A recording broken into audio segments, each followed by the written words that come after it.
Então vamos entender como é que funciona.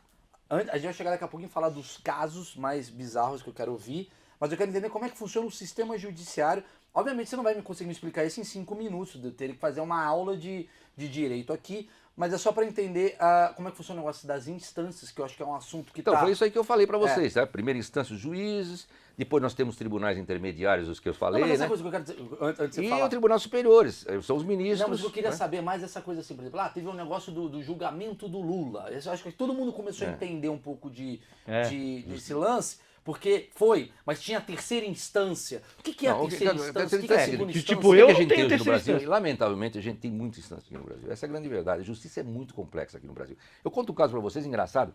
Um camarada, dois conscritos do Exército, cara que está servindo o Exército, estavam caminhando por Taubaté. Aí chegou lá um policial, pediu o documento desses dois conscritos. Esses dois soldados deram uma surra no policial militar. Instaurou inquérito, aí começou o inquérito lá no juiz, daqui a pouco... Não, esse inquérito não é nosso, isso aqui é da Justiça Militar, porque os caras não são soldados. Chega na Justiça Militar, aí discussão, juiz, procurador, não é. Não, eles não estavam no ambiente militar, não estavam na instalação militar, eles também não estavam no exercício, então não é nossa, é da Justiça Comum. Mas como é outra justiça, nós não temos autoridade, temos que mandar lá para cima, para o superior. Aí vai para o superior fala, bom, já entrou agora o superior, o Tribunal Militar, também não posso decidir. Aí manda para o Supremo, daqui a pouco volta para Taubaté. Então, sabe, isso existe muito na E nisso justiça. passou 18 anos. Porque é um organograma complexo, né? E isso, muitas vezes, para saber quem é competente, às vezes é difícil, às vezes. É complicado. Então, a justiça precisava ser simplificada, muito mais. Esse organograma precisava ser simplificado. Uma e advogado reforma, que não conhece. uma reforma o organograma. jurídica, né? Precisava haver uma reforma. Já houve a reforma do judiciário, né? Aquela uma emenda que veio do Constitucional de 2004, que criou o CNJ, Conselho Nacional de Justiça, inclusive. Mas o fato é que o judiciário tem que se modificar, tem que ser mais simples essa divisão do judiciário. Né? Agora, o que funciona? Você tem a primeira instância, tem o recurso para a segunda instância, depois você tem a instância especial, ou a instância que é um recurso jamais diferente daquele ordinário. Obrigatoriamente tem o direito, está na Constituição. O camarada que foi julgado aqui, ele tem direito de recurso para o tribunal imediatamente acima, seja de justiça, seja o federal. Aí depois, com certas situações, que estão na Constituição, pode ir para um tribunal superior. Né? E, excepcionalmente, que é o recurso extraordinário, pode ir para o Supremo. Tá? Agora, tem outras atividades, o Tribunal do Supremo, ação direta de inconstitucionalidade, o próprio Tribunal de Justiça, que aí já fica um negócio complicado. assassinato não vai para o Supremo. Pode ir. Pode ir. Dependendo da situação, porque quando fere a Constituição, vai para o Supremo. Quando fere lei federal, vai para o STJ, por exemplo. Entendeu? Então... agora, esse negócio de conhecer significa poder examinar um recurso, isso fica muito a critério também do ministro. Né? Esse não, esse sim, porque tem muitas súmulas, o negócio é intrincado, até pode Então, mudar. mas vamos lá. Mas tem isso, temos 4 instâncias. E quando tem boa vontade, chega lá no Supremo, como chegou esse caso do Lula ali, né? Que já tinha sido decidido pelo juiz de primeira instância, Tribunal Regional Federal, segunda instância, Superior Tribunal de Todo Justiça, mundo condenando. instância especial, todo mundo condenando. Aí, de repente, veio uma habeas corpus e falou, para tudo, que está tudo errado. Então, é isso que aconteceu. Quem mais se beneficia com esse sistema complexo? Olha, uma vez eu falei em uma entrevista que eu tive nas páginas amarelas da Veja, que quem tem dinheiro se sai melhor na justiça. Eu falei isso. Porque quem não tem dinheiro pega piores advogados, a situação é mais complicada. E o Aires Brito, que era o presidente do Supremo, me ligou. Falou, pô, gostei da sua entrevista, você é um cara franco, tá? Ficamos amigos, até conversava, ia lá sempre com ele, conversar.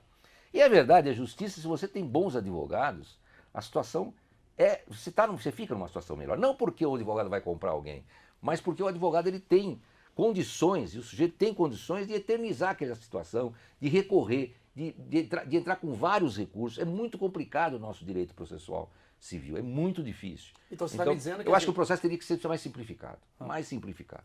Então assim, você está me dizendo que os poderosos sempre vão se beneficiar, não sempre, mas tendem a se beneficiar... Olha, você teve um exemplo do Moro, né, que não teve papo, né? O cara deu porrada nos poderosos, né?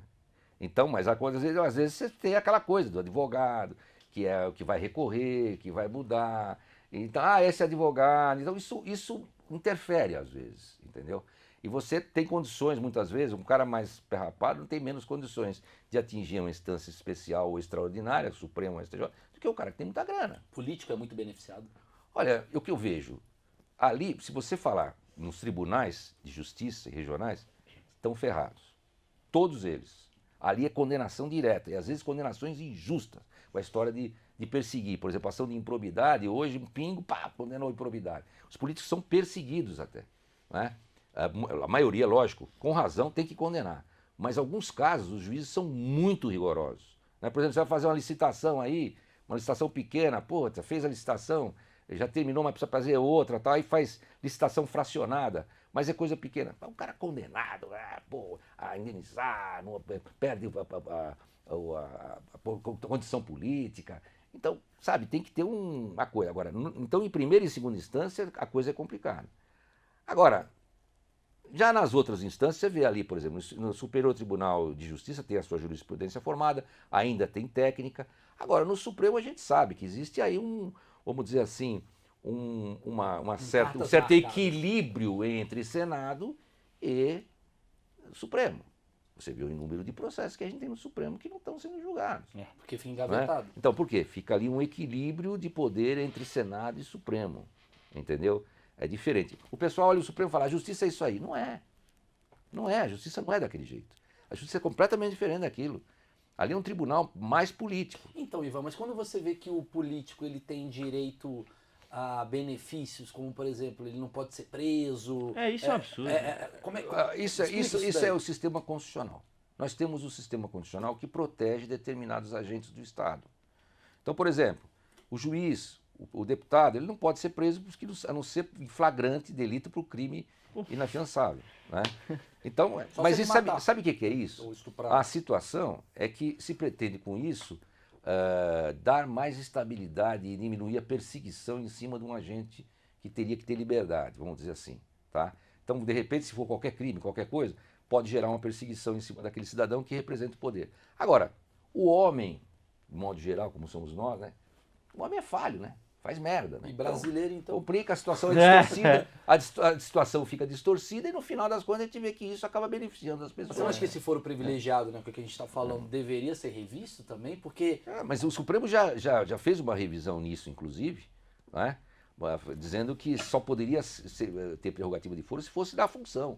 O resto, não. O Supremo já andou decidindo dessa forma, entendeu? Se for na função, sim, mas não... No resto, por exemplo, se cometer homicídio, não tem que ter foro prerrogativo de foro. Né? Aliás, o júri é soberano, o cara vai pro júri. Um abraço pra Flor de Lis aí. Um abraço pra Flor de Lis. Pois é, tem que ir pra lá, vai pro júri, pô. É um absurdo essa luta. Agora, deputado tem prerrogativa de foro lá no Supremo Tribunal.